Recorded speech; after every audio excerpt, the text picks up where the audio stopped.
How to make a video collage on Instagram.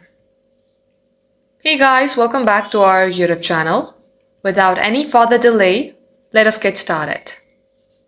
First of all, launch your Instagram application from your device, then get logged into your Instagram account. Here tap onto plus icon on your below page. Then go on to Reel. Now this will open up your camera section. From here, you will see video layout. Tap onto it. You can also choose your video layout of whichever that you would like it to. In my case, I'm going to go ahead with this one. Now here, this is a video. Record your video. You have to record 2 videos. First of all, you can record a video that will sit on this position, and the second one be here. Let's go ahead and do that. And just like so, once it's done, tap on the check icon.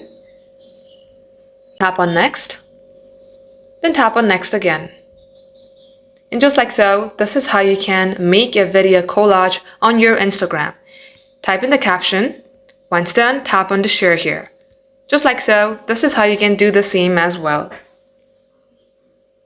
That is all for today. Thank you for watching the video till the very end.